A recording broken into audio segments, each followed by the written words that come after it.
반갑습니다. 네. 인공지능 기반의 통합보안 관제 동향과 기술에 대해서 발표를 해주실 건데요. 관련돼서는 이제 간단하게 누구신지 소개 한번 네. 부탁드리고 바로 시작해 보도록 하겠습니다. 예. 예, 안녕하세요. 저는 한국 IBM의 위협 관리 쪽 SME를 맡고 있는 IBM의 나병준 실장입니다. 만나뵙게 돼서 반갑습니다. 네, 반갑습니다. 네. 근데 하기 전에 네. SMEAPAC라고 되어 있는 게 있는데 네. 이게 어떤 건지 좀 간단하게 소개를 해주실 수 있을까요? 네. 예, SME라고 하는 사실 이 직군이 국내에서 분들이 보시기에는 조금 낯설으실 수가 있는데, 이제 서브젝트 매터 익스퍼트라고 해가지고 어떤 특정 그 제품에 대한 제품에 대한 주제 전문가를 의미를 하고요.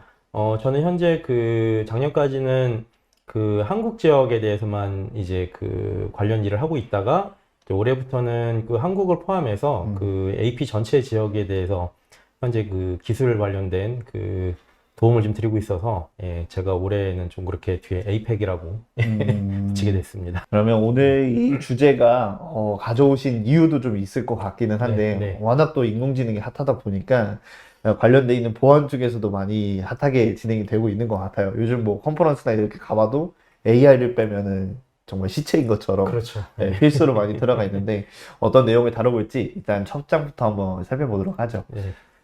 네.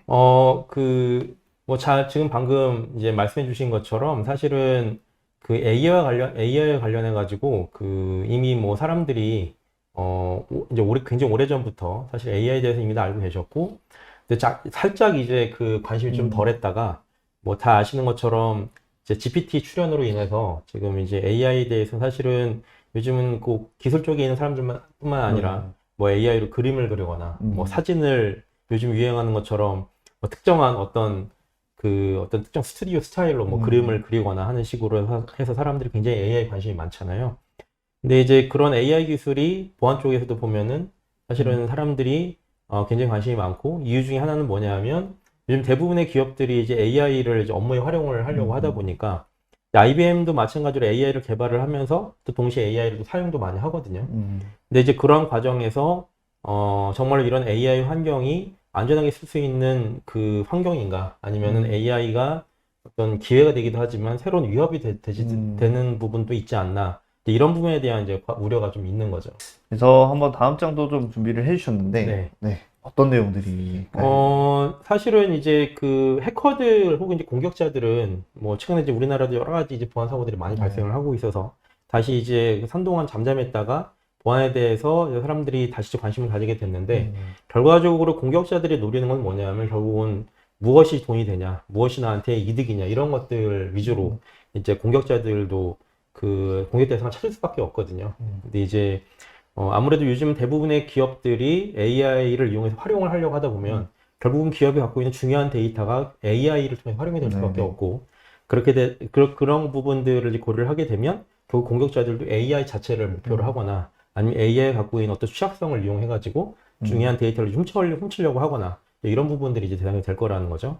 또 반대로 이런 공격을 하기 위해서 또 필요한 게 뭐냐면 공격자들도 마찬가지로 AI를 활용할 거라는 거죠. 그래서 뭐 GPT나 아니면은 기타 다른 이제 AI를 활용해 보신 분들은 아시겠지만, 질문을 잘 던져가지고 뭐 AI를 이용해가지고 막성 코드를 생성을 해내거나, 아니면 어떤 취약성에 대한 연구를 수행을 해가지고 나쁜 목적으로 이제 연구를 수행하게 되면 결국 그게 다 공격 코드를 만드는 이제 수단이 될 테니까, 그런 방식으로 해서 좀 더 손쉽게 예전보다 훨씬 더 빠른 속도로 악성 코드를 만들어낼 수 있는 게 이제 요즘 현실이라고 볼 수가 있겠습니다. 약간 지금의 입장에서는 되게 카더라 같은 느낌이 되게 저는 가깝다고 생각하거든요. 네. 뭐 실제로 특히나 AI 머신들을 공격했던 사례가 보여지기보다는 그냥 이럴 것이다라고 되어 있는 것 같은데, 네. 실제로도 뭐 공격 사례가 있는지도 좀 궁금하긴 한데 어떤가요? 뭐 실제로 지금 AI라는 것들이 네. 어떤 AI 플랫폼 자체의 어떤 취약성에 대한 내용들은 연구가 많이 되고 있고요. 이미 네네.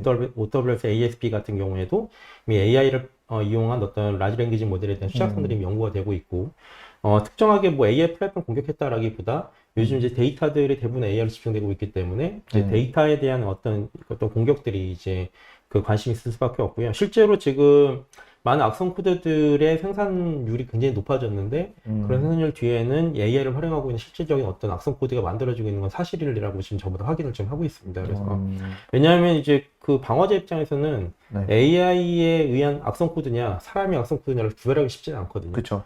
그러면 이제 방어자 입장에서 느끼는 건 뭐냐 하면 예전보다 훨씬 더 다양한 변종들이 많이 생기고 그 다음에 그 변종들이 생긴 속도가 예전 사람들이 만든 것보다 훨씬 더 빠른 속도로 생성이 되고 있기 때문에 아 이게 사람이 하는 방법이 좀 다르다 이렇게 느껴질 수밖에 없는 거죠. 예, 그런 부분이 있다고 볼 수가 있겠습니다. 그래서 이제 우리가 보통 AI에 대한 보안을 얘기하려면 우리가 보통 두 가지로 얘기를 합니다. 하나는 뭐냐면 자 앞에서 얘기한 것처럼 AI 자체를 공격자가 이제 그 공격하려고 하기 때문에 그러면은 AI를 보호하기 위한 보안 뭐가 있냐 이제 이런 내용에 대한 고민을 할 수밖에 없고 두 번째는 반대로 이제 공격자도 AI를 이용을 하니까 그럼 방어자 입장에서도 우리가 좀 더 이런 AI에 의한 공격 아니면 지금보다 훨씬 더 빠르게 치고 들어오는 이런 공격들을 방어하기 위해서 그럼 우리가 AI 기술을 써가지고 보안 어떻게 할 것이냐 네, 이런 이제 두 가지 고민을 해야 되는데 네, 오늘은 말씀 주제와 마찬가지로 AI를 이용해서 우리가 방어를 어떻게 할 것인지 네, 그런 거에 대한 배경은 과거에는 어떻게 우리가 해왔고 그 다음에 앞으로는 또 어떻게 할 것인지에 대한 그런 말씀을 좀 드리기 위해서 오늘은 주제를 이제 두 가지가 있는데 이 중에서 이제 보안을 위한 AI가 어떻게 이제 사용되고 있는지 이런 부분들을 좀 살펴보려고 합니다. AI가 공격하고 있는 공격 유형과 네. 일반적으로 사람들이 만들어서 만들어내는 공격 타입이 네. 좀 극명하게 다른 케이스들이 좀 있을까요? 그렇지는 않을 거예요. 왜냐하면은 대부분의 경우에 우리가 보통 AI를 쓰는 가장 첫 번째 목적은 뭐냐면 내 일을 줄이려는 거거든요. 네. 그러니까는 지금 예를 들어서 IBM 같은 경우에는 지금 인사나 이런 부분들을 사람이 하던 일들을 AI로 많이 대처를 하고 있어요. 네. 그러니까 요즘은 또 기업들이 AI를 쓰려는 가장 큰 이유가 뭐냐면 리소스를 줄이기 위한 건데 네. 그 리소스를 줄이고 좀 더 효율하기 위해서 사실은 사람이 안 하던 일을 하려는 게 아니라 사람이 지금까지는 어떤 그런 보통 이제 그 사람 베이스로 그러니까 노동력이 네. 많이 들어가는 일들을 AI로 대처하려는 것들이 많잖아요. 단순 네. 반복적인 그쵸. 일들을 해커들도 사실은 뭐 우리가 보기에는 순식간에 어떤 기업이 네트워크를 뚫고 들어오는 것처럼 보이지만 사실은 그 전에 굉장히 부단히 노력을 많이 하거든요. 해커들도. 그게 뭐 1년이 걸릴 수도 있고 몇 년이 걸릴 수도 있고 심할 때는 아니면 짧게는 몇 개월 걸릴 수도 있지만 결국 해커들 입장에서도 사람이 지금까지 하던 많은 자기가 하던 일들 그러니까 뭐 취약성을 연구를 하거나 아니면 어떤 그 기업이 갖고 있는 공격 표면을 해서 스캔을 하거나 이렇게 하던 것들을 지금까지 사람이 했다고 그러니까 해커가 자기의 노력을 들여서 하던 일들을 이제 AI를 써서 하는 거기 때문에 유형이 달라졌다기보다 훨씬 더 빈도수나 아니면은 그런 어떤 그런 공격 비율이나 이런 것들이 높아졌다고 보는 게 더 맞을 것 같습니다. 알겠습니다. 네. 그러면 조금 더 디테일한 걸 또 준비해 주셨더라고요. 네, 네. 요 주제인데 네. 전통적 AI, 제너럴 AI까지 네. 어떻게 변화했는지에 대한 소개도 같이 있는 건가요? 최소한 이제 우리가 써야 될 AI가 어떤 목적의 AI의 그러니까 어떤 목적의 유스 케이스를 이용하려고 하고 있고 거기에 맞춰서 우리한테 적합한 AI가 뭐냐 이런 거에 대한 그 고민을 조금 덜 하시는 것 같더라고요. 네, 그래서 제가 조금 요 시간에 제가 이제 AI 전문가는 아니지만 IBM이 이제 오랫동안 AI를 또 해왔기 때문에 네. 그 우리가 지금까지 알고 있는 AI는 사실은 전통적인 AI가 있고 그 다음에 최근에 이제 각광받고 GPT 이후에 각광받는 Gen AI라고 하는 생성형 AI의 그럼 차이가 뭐냐 그리고 이게 보안 모델에 갔을 때 어떻게 차이가 생길 수 있을지 이런 거에 대해서 간단히 먼저 말씀드리고 나서 시작을 하려고 합니다. 네. 그래서 준비해 주신 게 요거 비교표를 준비해 주셨어요. 네. 그래서 우선 지금 보면 우리가 보통 이제 AI 그러면은 그냥 AI 똑같은 거 아니야 생각할 수도 있겠지만 사실 우리가 이제 트레디셔널 AI, 전통적인 AI로 부르는 게 하나가 있고요. 그 다음에 이제 최근에 이제 요즘 나오는 최근이라고 해봐야 벌써 이제 2, 3년 벌써 오래됐죠. 그런데 이제 Gen AI라고 하는 생성형 AI라고 하는 두 가지 차이가 있는데 요 두 가지가 조금 사람들이 생각하기에 구별을 잘 못하시는 분들이 좀 있으시더라고요. 그냥 AI 똑같은 AI 생각을 하다 보니까. 그래서 제가 이제 구별을 좀 해왔습니다. 요건 사실은 인사시장부에서 나와요. 근데 이제 이런 게 있나?라고 이제 이런 것들이 좀 있으신 거죠. 예를 들어서 우리가 보통 AI를 써서 뭘 한다라고 하면은 두 가지가 있을 수가 있어요. 하나는 쉽게 말씀드리면 내가 하던 일, 내가 평상시에 뭐 데이터를 찾고 분석하고 이런 일들을 AI가 좀 배워가지고 내 일을 좀 대신했으면 좋겠어 라고 생각하는 부분이 하나가 있고 두 번째는 내가 지금까지 알고 있는 지식을 이용을 해가지고 좀 내가 생각하지 않았던 부분들 혹시 내가 똑같이 이제 지식을 갖고 있지만 내가 생각하지 못했던 어떤 인사이트를 좀 얻고 싶어 라는 두 가지 측면의 그 부분이 좀 다 차이가 좀 있거든요. 음. 그래서 첫 번째로 말씀드렸던 거, 그러니까 내가 하는 일들을 그대로 반복해 줬으면 좋겠어. 내가 예를 들어서 오늘 이제 보안에 대한 어떤 관제 관련된 게 있으니까 네. 보안 관제자분들이 보시면 242 365로 앉으셔가지고 계속 데이터 찾으시고 모니터링 하시고 데이터 찾고 이런 일들을 하시잖아요. 분석하고 요 일을 그대로 흉내내는 A가 있다고 치면은 아, 그거는 전통적인 AI에 가까운 겁니다. 아, 그러니까 내가 하는 일을 흉내내 주는 거죠. 내가 하는 방식을 그대로 학습을 해가지고 내가 하는 방식대로 데이터 찾고 거기에 대해서 결과를 빨리빨리 도출해내는 거. 요게 이제 전통적인 AI라고 할 수가 있어요. 여기서 말하고 있는 규칙 기반이라고 그렇죠. 되어 있는 게 예. 그 얘기인 그런 거죠. 거죠. 네. 내가 하는 일을 그대로 배우는 거죠. 내가 하는 일을 배우고 그런 것들 배우려고 하다 보니까 결국 머신러닝을 이용해야 되고 반면에 이제 머신러닝의 그 모델이 그렇게 크지 않아도 일반적인 우리가 알고 있는 CPU 베이스로 돌리더라도 충분히 돌릴 수 있는 그런 AI가 전통적인 AI라고 할 수가 있어요. 요게 이제 챗GPT 이전에, 그러니까 젠 AI 이전에 이제 보통 AI, 그러면 이런 전통적인 AI에 가까웠고, 네네. 이제 IBM도 이런 식으로 이제 해왔던 거죠. 아, 근데 이제 GPT 이후에 뭐가 만들어졌냐면, 요즘 흔히 얘기하는 라지 랭귀지 모델이라고 하는 게 만들어졌잖아요. 네네. 그래서 요거는 좀 다른 게, 잘 생각해 보시면, 우리가 GPT를 왜 쓰는지 보시면은, 내가 하는 일을 대신해 주긴 하는데, 달라진 게 하나 있죠. GPT를 쓸 때 사람들이 요즘 제일 많이 하는 게 뭐냐면, 나 대신 글짓기 해주는 거거든요. 아, 나 대신 보고서 써주고. 맞아요. 네. 그러니까 보고서라고 하는 건 뭐냐면은 내가 하는 거를 흉내내긴 하는데 내가 안 하던 어떤 새로운 컨텐츠를 만들어주는 쪽에 좀 더 가깝죠, 보면. 네. 생성형 AI라고 하는 그 말에 바로 그 말이 이제 들어있는 거거든요. 음. 그래서 똑같이 인사이트와 똑같은 데이터를 갖고 있는데 나를 흉내내서 그대로 만들어내는 게 아니라 내가 똑같은 컨텐츠를 가지고도 내가 평상시에 요약해야 했던 것들 아니면은 내가 거기서 도출해야 될 인사이트를 얻어내야 되는 것들 아니면은 어떤 가정을 줬을 때 가정에 맞춰서 뭔가를 새로운 결과를 도출해내는 일들 이런 것들에 대한 내용들은 이제 생성형 AI하고 중요한 특성이 되는 거죠. 그러다 보니까는 데이터를 학습해서 데이터를 분석해 주는 게 아니라 데이터로부터 내가 아니면 분석된 결과로부터 내가 이걸 요약 정보를 만들어내야 되거나 아니면은 좀 쉽게 말씀드려서 내가 이제 관제자인데 내가 이제 AI 전통적인 AI를 통해 가지고 뭔가 결과를 도출한 거를 팀장한테 보고를 해야 되는데 팀장한테 보고는 뭔가 글짓기를 해야 되잖아요. 그쵸. 그 글짓기를 대신해 줄 AI가 필요해. 그럼 그때는 생성형 AI로 가야 되는 거죠.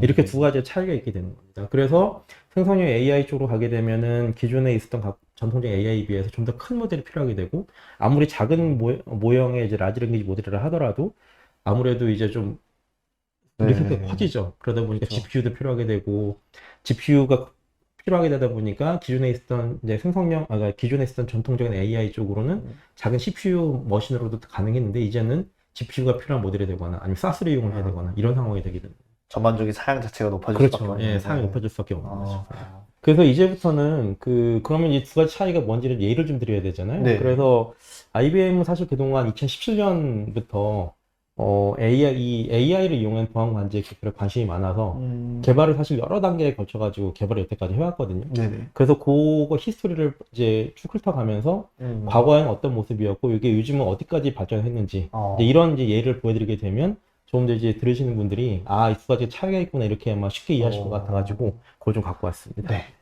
그러면 첫 번째 왓슨 네. 유명하죠. 네. 네. 알파고 알파고 이전에도 예, 그쵸. 알파고 이전에 사실 IBM이 AI를 처음에 했던 네. 거는 아주 예전에 최근에 이제 한 몇 년 전에 모 드라마에서도 나온 것처럼 예, 체스로 이겼잖아요. IBM이 아주 옛날에 딥블루라고 하는 컴퓨터를 이용해가지고 거기 보면은 이제 체스 챔피언 그 당시 그 해에 이제 월드와이드 체스 챔피언을 IBM 딥블루라는 컴퓨터가 이제 체스로 이기는 이제 이런 장면이 나오죠. 네. 그래서 사람들이 굉장히 충격을 그때 받았다 그러는데 기본적으로 왓슨이라고 하는 컴퓨터는 Q&A 식의 이제 AI를 하는 컴퓨터였어요. 그러니까는 사람이 질문을 던지면 그 질문을 이해를 해가지고 질문에 네. 적합한 답을 찾아내는. 그러니까 기본적으로 자연어를 이해하긴 하지만 자연어를 조합을 통해서 새로운 걸 만들어내는 것보다 잘 보시면은 Q&A잖아요. 네. 자기가 알고 있는 지식 중에서 이 사람이 내온 지식에 질문에 가장 적합한 답을 찾아주는 컴퓨터인 거죠. 그러니까는 지금 요즘 쟤네 약간 다르잖아요. 우리가 흔히 얘기하는 것처럼 검색 엔진이라고 생각해도 좋은데 검색 엔진인데 이제 과거 검색 엔진 아주 예전 단순한 검색 엔진 같은 경우에는 뭐 예를 들어서 코끼리보다 큰 동물은 뭐가 있지? 라고 얘기를 하게 되면 그걸 검색 엔진 그냥 때리면 코끼리 사진밖에 안 보여주거든요. 왜냐면 지금 이해를 못하니까. 근데 이제 요 왓슨 시절만, 요 왓슨 정도만 되면, 아, 코끼리보다 큰 동물은 고래다라고 이제 추정을 해가지고 답을 주는. 요 정도의 이제 뉘앙스의 AI였다고 생각하시면 됩니다. 어쨌든 왓슨, 이런 이제 왓슨 Q&A를 하는 컴퓨터 가지고 보안을 어떻게 학습시킬까를 생각하다가 가장 좋은 그 당시에 가장 이 보안하는 사람 입장에서 가장 도움이 되는 게 뭐지 생각해 봤더니, 아, 보안하는 사람들이 지식이 부족하더라는 걸 알게 된 겁니다. 그러니까 왜 그러냐면은 특히 관제하시는 분들 보면은 굉장히 바쁘잖아요. 그쵸. 매일매일 모니터링을 하셔야 되고, 그러다 보니까 새로운 취약성, 새로운 뭐 공격 모델, 특히 이제 새로운 IoT 정보들, 이런 것들 정보들에 대해서 매일매일 사람이 찾고, 그 다음에 어떤 보안 위협이 발생했을 때 그 위협 상황들에 대해서 대응하는 시간들이 대부분이 그런 걸 찾는 시간에 많이 사용을 그쵸. 하더라는 거였어요. 그래서 그 시간을 줄이는 게 가장 도움이 될 거다라고 생각을 해가지고 똑같이 Q&A 모델을 갖고 있는 왓을 이용을 해가지고 그런 IoT 정보들을 찾고 이런 거에 도움을 주면 사람들이 좋아하겠지. 네. 이렇게 해가지고 만들기 시작하게 된 거죠. 정말 초창기 모델의 네, AI. 아주 초창기 모델인 거죠. 네. 그러면 이게 큐레이더라고. 요게 이제 큐레이더의 어드바이저 위드 왓슨이라고 하는 그 큐레이더라고 하는 SIM 제품에서 돌아가고 있었던 그 방금 말씀드렸던 그 AI인데요. 요게 이제 그 기본적으로 그 당시에 뭐 다 될 것처럼 뭐 설명이 됐을지는 모르겠습니다. 제가 그 당시에 설명드릴 때 그렇게 설명했던 게 굉장히 죄송하고. 사실은 이제 이 AI가 해줄 수 있었던 건 뭐였냐면 경보가 발생했을 때 경보에 관련된 뭐 예를 들어 경보 안에 보면 이제 외부 IP나 파일이나 아니면 URL 같은 게 들어있을 거잖아요. 근데 그것들에 관련돼 있는 사람들이 찾아야 될 정보들이 있었을 거예요. 이 공격 IP는 어떤 방식으로 사용이 되냐? 이 공격 IP와 관련돼 있는 추가적인 IOC들은 뭐가 있냐? 혹시 어떤 해커 집단이 이걸 사용하고 있냐? 이런 거에 대한 배경 지식에 대한 인리치먼트가 필요했는데 이 인리치먼트를 사람이 찾는 과정을 대신해주는 AI였다고 생각하시면 돼요. 그러니까는 왜냐하면 그런 것들 특히 사람들은 뭐예요? 다 인터넷 가지고 막 반복적으로 검색하고. 그래서 여기까지가 지금 이제 전통적 AI의 네. 17년도 버전. 네, 17 버전이 된 거죠. 이게 한 17년부터 한 20년? 네, 한 코로나 이전, 코로나 그 단계까지 이제 갔던 내용이었던 거고요. 근데 이제 앞에서 말씀드렸지만 한계가 있다고 말씀드렸잖아요. 이니시먼트는 해주는데 우리 내부에 이게 공격이 어떤 식으로 그러면은 이게 이루어진 거야. 얘 답은 사실 주질 못했거든요. 그래서 이제 그 다음 요구사항이 나온 거죠. 야, 좋은데 도대체 우리가 이걸 어떻게 써야 될지 잘 모르겠다. 이런 제일 중요한 거죠. 사실 실무하는 입장에서는. 이걸 도대체 우리가 그럼 어떤 식으로 활용을 해야 되냐. 그 다음에 어느 부분에 대해서 그럼 방어를 해야 되는 거냐. 이게 막연하다 보니까 어떤 회사 같은 경우에는 예에서 왔으니 뭐 위험한 IP 30개를 던져주면 30개를 방어벽까지 다 막으시거나 뭐 이런 식으로 대응할 수밖에 없었던 거죠. 그러다 보니까는 이제 대응하신 측면에서 보게 되면 정보를 너무 많이 주니까 정보가 너무 많다. 그러니까 첫 번째 불만이 그거였어요. 정보가 너무 많다. 그 다음에 두 번째는 이 정보 중에서 어떤 게 나한테 유용한지 잘 판단이 안 된다. 위험하다 그런다 얘는. 그래서 어떻게 할지 몰라서 우리가 다 막는다. 너무 시간과 노력을 많이 든다.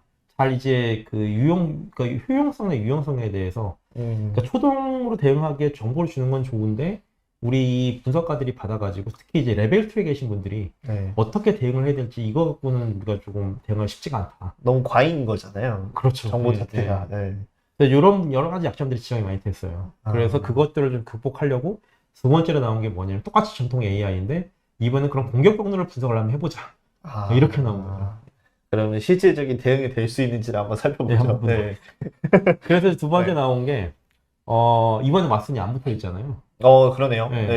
왜냐하면 얘는 그 왓슨 엔진인지 뭔지는 모르겠지만 아까는 이제 아까의 그 답을 하기 위해서 이제 한 가지 이제 제한점이 뭐였냐면 여기서 만든 데이터를 갖다가 왓슨에게 던져줬어야 돼요. 그러니까 왓슨에게 던져준다는 뜻이 뭐냐면 우리 내부에는 어쨌든 외부 IP이긴 하지만 관련 데이터가 외부로 나가서 바깥에 있는 왓슨이 그걸 보고 내가 학습한 데이터에 수렴된 결과를 다시 이제 던져주는 이런 형태로 서비스가 됐었거든요. 근데 이제 그러다 보니까 바깥의 정보는 갖고 오지 내부에서 이게 공격이 어떻게 지금 방금 말씀드린 내부 공격 경로가 어떻게 발생하는지에 대해서는 사실 그리기가 쉽지 않았던 거죠. 그냥 매칭만 시켜주는 거 많은 거죠. IP와 IP, 뭐 URL과 URL, 뭐 해시와 해시 이런 식으로 매칭만 시키고 이게 우리 내부의 데이터들하고는 어떤 관련이 있었는지에 대해서는 좀 분석이 안 됐던 거죠. 그래서 이 보통 이제 레벨 2 계신 분들이 이제 이런 일들을 보통 관제하시는데 네. 공격이 어떤 식으로 발생하는지를 분석을 하셔야 될 거잖아요. 그렇죠. 그걸 그대로 학습한 AI가 나온 거죠. 그게 두 번째로 불렸던 이제 Threat Investigator라고 불렸던 AI가 이제 두 번째로 출연하게 된 겁니다. 드디어 작업자를 도와주기 시작하는군요. 그렇게 어떻게 보면. 네, 좀 자세히 좀 보도록 하겠습니다. 네네. 그럼 요 내용을 넘어가요. 네. 그래서 이제 보시면 그래서 이제부터 뭐냐면 보고까지. 보고가 이제 나오는데 이제 트레디셔널 AI 이제부터 못하는 겁니다. 아. 왜냐하면 말씀드린 것처럼 전형적인 전통적인 AI는 사람이 하는 일을 그대로 흉내내주고 네. 거기다 유학 정보 내가 거기에 대한 관련 정보들을 내가 줄지 몰라도 사람이 하는 형태대로 뭔가 주지는 않는 거거든요. 그러니까 사람의 형태라는 건 뭐냐면 결국은 그렇게 수없이 많이 떨어진 데이터들을 지금 제가 얘기한 것처럼 말로 설명도 해야 되고 또 이거를 갖다 요약 보고서도 만들어줘야 되고 그쵸.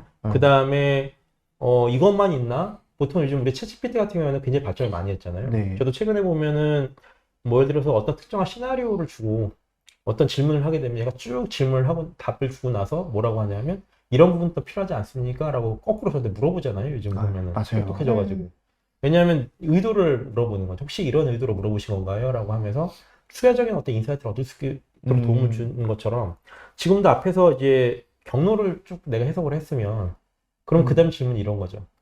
유사한 공격이 또 발생할 수 있지 않냐? 라는 걸 AI랑 대화를 하거나 아니면 이런 유사한 경로를 내가 조사를 하다 보니까 놓친 게 있어요. 우리 룰에서. 그러면은 내가 이거를 놓친 경로를 내가 그러면 앞으로 탐지해내려면 나 어떤 식으로 앞으로 그러면은 예를 들어 유스 케이스를 만들어야 돼? 룰을 어떻게 만들어야 돼? 라고 대화를 하거나 네. 아니면은 쭉 해석을 하고 나서 혹시 뒤에 아까 좀 APT 그룹이 하나가 있었다 몇 개의 APT 그룹이 있다고만 알려주지 누가 이 구체적으로 하는지 모르잖아요. 그렇죠. 네 생각에는 이거 누가 했을 것 같아? 라고 질문을 하거나 이렇게 좀 더 대화를 하면서 추가적인 인사이트를 얻을 수 있어서 훨씬 도움이 되겠죠. 그게 이제부터 시작되는 이제 GenAI 시대에서 할 수 있는 이런 이제 기법이 된다고 볼 수 있겠습니다. 되게 흥미로운데요. 한번 볼게요. 네. 그래서 지금 보면은 IBM도 이제 보면은 뭐 라지 랭귀지 모델을 많이 쓰고 있어요. 뭐 네. 라마3라든지 아니 IBM에서 만든 그라나이트라고 하는 이런 모델들이 전부가 다 이제 오픈 소스로 돼 있고 이제 요즘 AI들이 전부 다 오픈 소스 만들고 있잖아요. 네, AI들. 맞아요. 그래서 IBM도 마찬가지로 오픈 소스로 만들고 있는데 보시면 이제 몇 가지 대표적 유스 케이스들이 네 가지가 있는 겁니다. 하나는 뭐냐면은 방금 이제 나왔던 그런 결과를 내 보고해야 되잖아요. 네. 리포팅을 자동으로 만들어 주는 거죠. 버튼 딱 눌러서 야 이제 내가 보고서 써야 되는데 보고서를 해서 1000자 이내로 좀 줄여줘. 우리 팀장님은 그거 싫어해. 그래 상사의 니즈에 맞춰서. 내 상사의 니즈에 맞춰서 그 보고서를 써줘. 근데 이제 너무 기니까 표 형태로 만들어줘. 가능한 표 형태로 정리를 좀 해줘.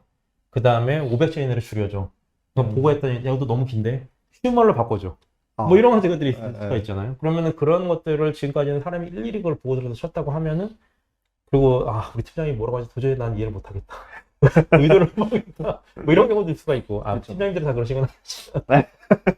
그러면 이제 AI를 써가지고 좀 그런 거에 도움을 좀 내가 받을 수 있을 거잖아요. 더 나아가서는 이제부터는 아까처럼 이제 어떤 경보 그러니까 기계가 만들어주는 이제 경보잖아요. 근데 거기에 대해서 이걸 내가 앞으로 대응하려면 내가 어떤 식으로 내가 룰을 만들면 돼? 아니면 네. 내가 어떤 식으로 내가 시나리오를 짜면 되겠어? 이런 걸 내가 물어보거나 아니면은 요즘 대부분의 AI들은 이제 대표적인 어떤 SIM 제품을 다 알고 있으니까 뭐 들어서 A사 제품으로는 내가 어떻게 해야 돼? IBM의 있는 SIM 제품으로는 어떻게 해야 돼? 뭐 큐레이더로는 어떻게 해야 돼? 아니면은 뭐 다른 어떤 뭐 일레스틱이나 아니면은 우리 유명한 그런 SIM들이 있잖아요. 네, 그런 애들로는 내가 룰을 어떻게 만들면 좋겠어? 그러면 얘가 거기에 맞춰서 룰도 짜주거나 뭐 이런 것들도 있을 수 있겠죠. 이런 내용들이 이제 제네에서 할 수 있는 이런 내용이라고 볼 수 있겠습니다. 그래서 다음 장표 보면은 네. 요거는 이제 사이클이네요. 네, 사이클인데요. 그래서 이제 앞에서 쭉 말씀드린 게 이제 보안 관제 전반적인 내용에 걸쳐서 트레디셔널 AI는 어떤 식으로 이제 썼었고, 그다음에 제네 AI가 앞으로 지금 이제 나와 있는 수준과 앞으로 이제 어떤 방식으로 도움을 드릴 수 있는 부분에 대해서 말씀드렸다고 치면은 여기 이제 뭐냐면은 실제로 보안 관제에 있어서 AI가 어느 정도까지 도움을 줄 수 있느냐에 대한 단계라고 생각하시면 돼요. 그래서 지금 이제 보안 단계가 어떤 식으로 발전해야 되느냐에 대한 것들은 사실 많이 있는데 요즘 이제 최근 한 2, 3년 동안에 유행하게 벌어진 어택 서비스 매니지먼트라는 게 있잖아요. 네네. 그래가지고 이제 식별, 그다음에 보호, 탐지, 조사, 강화, 대응이라고 부르는 전체적인 어떤 SOC의 단계에서 보게 되면 각 단계마다 전부 다 AI가 들어갈 수가 있다는 거죠. 말씀해 주시는 거 들어보니까 약간 AI도 아키텍처가 필요한가? 라는 생각이 들 정도로 AI에 대한 범위 자체를 지정하고 정의하는 것 자체가 되게 쉬운 일은 아닐 것 같다는 생각이 그런 좀 부분이 좀 드네요. 있긴 하죠. 예. 앞으로 미래도 그러지 않을까라는 생각이 좀 예. 듭니다. 요거는 미래를 보고 예. 만드신 거죠? 요거는 뭐 미래라기보다 현재 이제 IBM이 하고 있는 수준 그런 게 음. 있잖아요. 아까 처음 질문 주신 것처럼 AI 써가지고 얼마큼 효과를 얻을 수가 있냐라는 네. 거에 대한 질문인데 현재 수준에서 이제 보게 되면 IBM도 이제 관제 서비스를 하고 있으니까 네. IBM도 다양한 AI를 쓰고 있거든요. 이게 다 틀려요. 아까 말씀드린 것처럼 어, AI가 내부에서 보는 AI 모델도 굉장히 다양하고 뭐 아까 이제 말씀드린 뭐 막 손코드를 해석하는 AI가 있냐 그건 잘 모르겠어요. 뭐 있을 수도 있습니다. 경보가 발생하게 되면 경보의 정오탐을 해석하는 AI 따로 있고 전문 지식을 알려주는 AI가 따로 있고 그다음에 추론을 통해서 대응을 해주는 AI가 따로 있고 그다음에 우리 회사의 경보의 위협에 맞게 새로운 룰을 추천해주는 AI가 따로 있고 뭐 이런 식으로 굉장히 다양한 AI들이 내부에서 돌고 있어요. 예, 그래가지고 물론 이제 말씀하신 뭐 악성 코드를 해석하는 AI가 있냐 내부에서 엔진이 있는 걸로 알고 있습니다. 물론 그 엔진이 어느 정도까지 AI 기술 쓰고 있는지는 제가 그 부분까지는 잘 모르겠어요. 네. 그렇지만 이제 뭐 당연히 쓰고 있을 거라고 생각이 들고 이런 걸 써가지고 훨씬 더 도움을 많이 받고 있는 거죠, 사람이. 그래서 좀 더 이제 많은 사람들이 집중적으로 일을 할 수 있게 도움을 주고 그러다 보니까는 뭐 실제로 어떤 경보를 발생했을 때 경보에 대해서 정오탐을 가리는 AI 그다음에 그걸 통해서 이제 뭐 80% 정도 이제 압축이 되는 거고 쉽게 얘기해서 100개 경보가 발생하게 되면 그 중에 80개는 다 오탐이더라. 네. 그럼 이제 만들어낸 20개의 오탐을 정탐을 갖고 와서 이걸 다시 우리가 중요도로 부분으로 구별을 한다라 상중하 중요도로 구별을 한다라든가 상호로 만들어진 거에 대해서 우리가 어떤 식으로 대응해야 되는지 도움을 받는다라든가 이런 것들을 전부 다 AI를 통해서 대응을 하고 있으니까 훨씬 더 시간도 단축이 되고 지금 말씀드린 것처럼 경보를 분류하는 시간만 해도 약 한 2분의 1 정도로 줄고 있더라라는 거죠. 그러면은 뭐 예를 들어 우리가 어떤 경보를 다 해석해서 분류하는 시간까지 보통 1시간이 걸렸다라고 치면 이게 30분 이내로 줄어들게 되니까 그 다음 나머지 30분을 갖다가 대응할 수 있는 시간으로 벌 수가 있는 거죠. 그러면은 단순 계산으로 보게 되면 해석하는 데만 1시간이 걸렸고 그 다음에 이 해석된 1시간 경보를 가지고 다시 우리가 대응하는데 또 1시간이 걸렸다고 네. 치면은 2시간이 걸리는 거잖아요. 근데 이거를 다 줄여서 해석하는데 30분, 대응하는데 또 30분 이렇게 되면은 뭐 시간이 벌써 2분의 1로 줄어들게 되니까 뭐 1시간에 할 수 있는 일들이 점점 늘어나게 되는 거죠.